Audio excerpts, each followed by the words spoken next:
চরমোনাই কেন এই জোটে নাই? চরমোনাই কেন এই জোটে নাই, এই উত্তর তো আসলে আমার দেওয়া কঠিন। কারণ আপনারা একটা জোটের অংশ ছিলেন এবং পরবর্তীতে দেখা গেল নির্বাচনের ঠিক আগ মুহূর্তে চরমোনাই এখান থেকে বের হয়ে গেল, কিন্তু কেন তারা বের হয়ে গেল বা কি কারণ থাকতে পারে?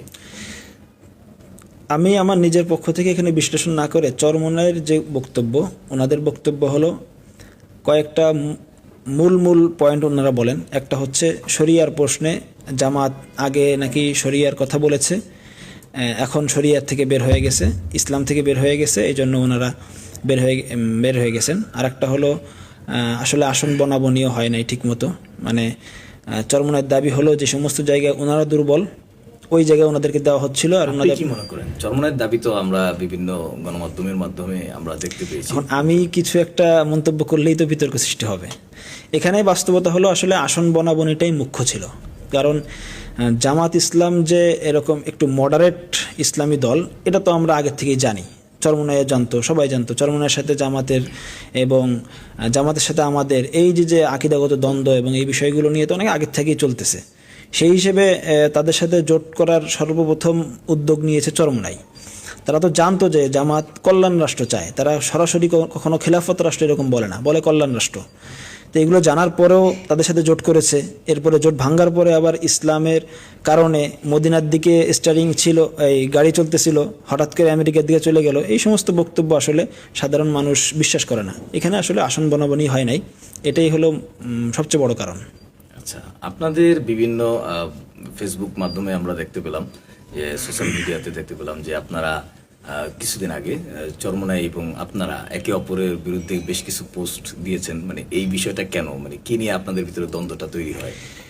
দ্বন্দ্বের মূল সূত্রপাত হচ্ছে চরমোনাইয়ের যে নায়েবে আমিরের একটা বক্তব্যকে কেন্দ্র করে। যদিও উনি বলেছেন উনি কাউকে ইঙ্গিত করে বলেন নাই, কিন্তু ওনার ওই বক্তব্যে মনে হয়েছে যে আসলে উনি কাউকে ইঙ্গিত করে বলতেছেন। এরপরে এখান থেকে সূত্রপাত হয়েছে। এছাড়াও দেখা গেছে উনি বিভিন্ন সময় আমাদের দলকে কেন্দ্র করে বা আমাদের দলের আমিরকে কেন্দ্র করে কটাক্ষমূলক বক্তব্য দিয়ে থাকেন। এই জন্য ওনার প্রতি সাধারণ মানুষ এবং ইসলামী অনেক দলের কর্মীদের একটু ক্ষোভ আছে। এই কারণে নতুন করে যখন উনি আবার এই সমস্ত উস্কানিমূলক বক্তব্য দিয়েছেন, তখন ক্ষোভের বিস্ফোরণটা বেশি ঘটেছে ফেসবুকে।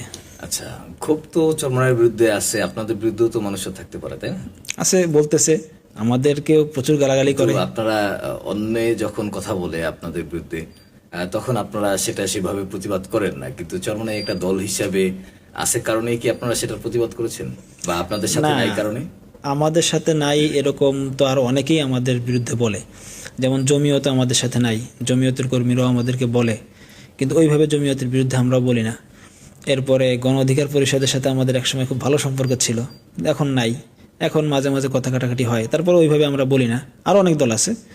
কিন্তু চরমোনাইয়ের বিষয় হলো আসলে চরমোনাইয়ের ছাত্র আন্দোলনের মধ্যে ভালো ভালো নেতৃত্ব আছে, কিন্তু সাধারণ তৃণমূলে চরমোনাইয়ের মধ্যে মানুষের প্রতি একটু আক্রমণাত্মক বেশি।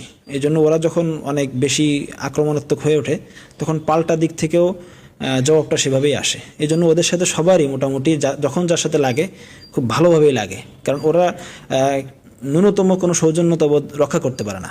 এই জন্য হচ্ছে ওদের সাথে সবারই যারই লাগে, যখন সব দলের সাথেই লাগে, মাঝে মাঝেই লাগে, তখন এটা বেশি বাড়াবাড়ি হয়ে যায়। অন্যদের সাথে যেটা সেই পর্যায়ে যায় না, যেটা চরমোনাইয়ের সাথে চলে যায়।